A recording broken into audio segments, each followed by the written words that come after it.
What is up, boys and girls? Today, I want to talk about living life like you have 100 years left. Um, as it may be readily apparent, I have issues mentally, I guess. Um, but the lower I go, the more routine things I do routinely, in terms of like an obligation to my body and an obligation to myself. Um, I do things that I don't want to do, but the sadder I get, the more I have to do them because um, I look at almost every day like I'm going to live another 100 years, um, and that's just how I live. Just because you probably are, uh, unless you end it yourself or those are dumb. You can always be unlucky, but not many of us are lucky enough to be unlucky, I suppose. Just for the same reason you won't win the lottery, or you don't get picked for prizes, or you don't win games of chance. The same reason why you won't get lucky, you generally won't get unlucky.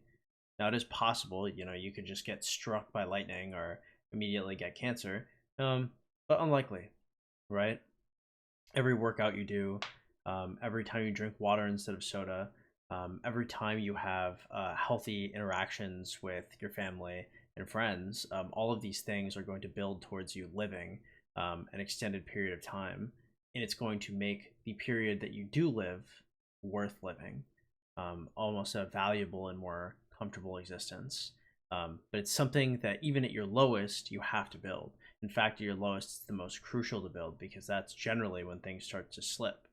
Um, it's important that you, I wouldn't say push forward, but I would say the ultimate agency comes in your ability to end it when you see fit.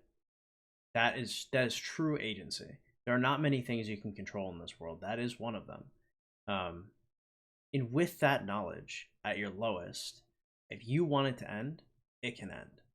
But so long as you aren't, you need to make life work. Life has to work for you. If it doesn't, you may as well have. There's no reason to have continued if you can't at least win the small battles against yourself. You couldn't eat right and lose weight and look the way you wanted to. Talk to the people you wanted to.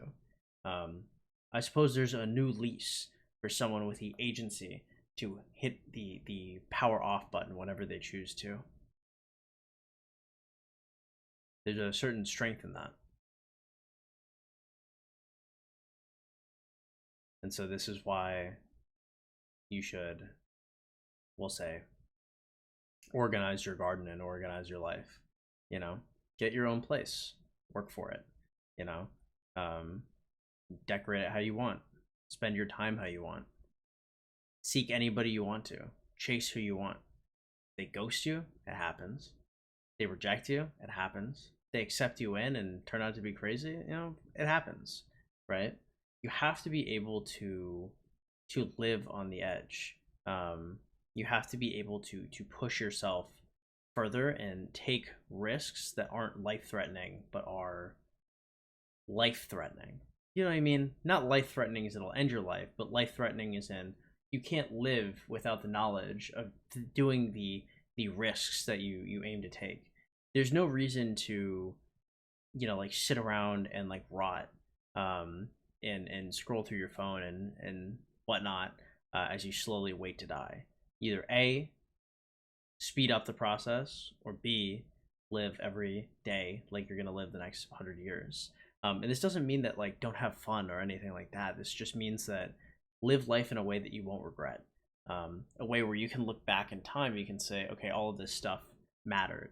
I liked doing this. I had to do this. I had to do that, and I did all of it because I wanted to. At the end of the day, right? You don't necessarily have to want to do everything, but you can want just the consequences of your actions. You can want those as a repercussion. That's probably enough. Um, Not a super long video, boys. Live life like you've got a long time to live. Remember that you get to decide how long you have to live. So if you're not going to end it, make it last. Goodbye, boys.